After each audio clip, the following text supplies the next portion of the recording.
They're back from the dead, and they're hungry for brains. Hey sinners!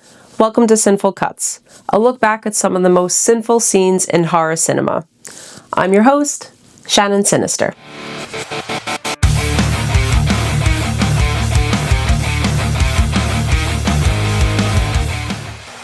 This year marks 40 years since Return of the Living Dead hit theaters. The punk rock cousin of Romero's Night of the Living Dead, a movie that changed zombie cinema forever. So grab your leather jacket, spike your hair, and let's dig up some graves. Because we're celebrating the undead in style.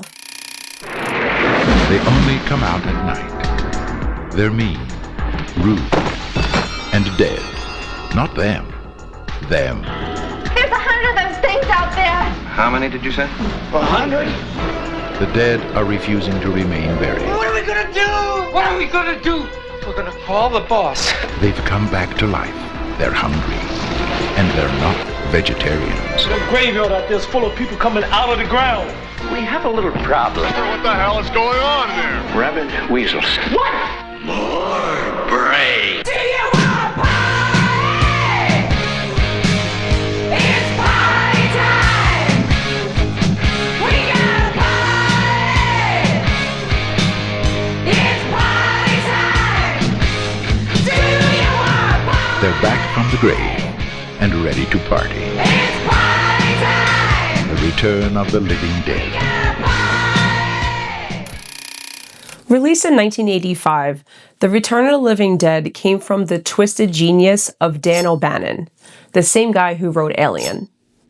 He wanted to make a zombie movie that was wild, funny, and self-aware, not another grim apocalypse. The result? A movie that introduced the world to talking zombies, running zombies, and the immortal craving for brains. And paramedics. It's absolutely iconic. So here we are, 40 years later, and Return of the Living Dead still holds up. It's got that perfect mix of punk rock energy, gross out effects, and morbid humor that no one really has ever captured since. The movie doesn't just show zombies, it celebrates them. It knows it's ridiculous, and that's what makes it brilliant.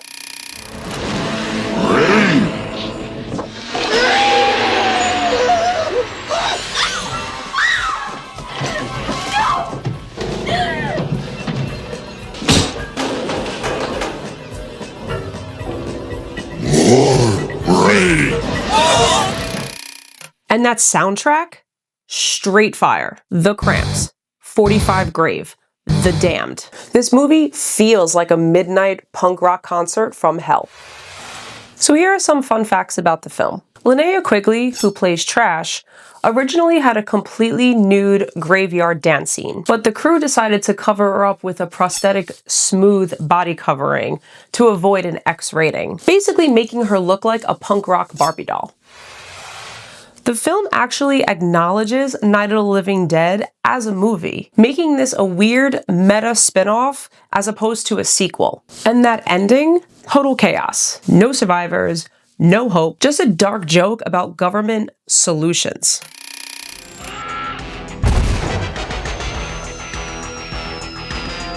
Listen.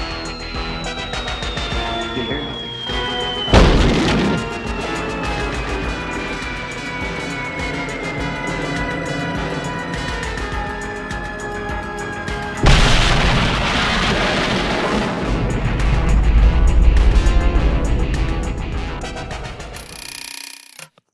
Happy 40th, am I right?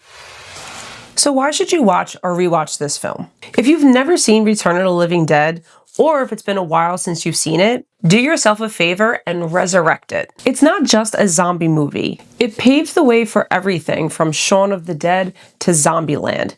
And it never once apologized for being absolutely insane. It's a celebration of 1980s horror rebellion.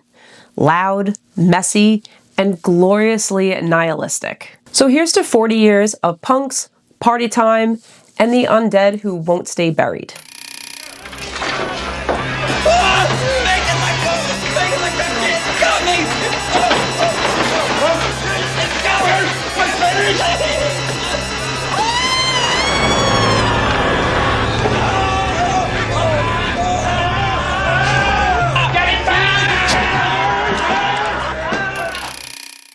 Return of the Living Dead, a horror classic that still knows how to party. Well, sinners, that's it for today's episode. Stay spooky, stay weird, keep the lights on if you're too afraid, but until next time, that's a cut.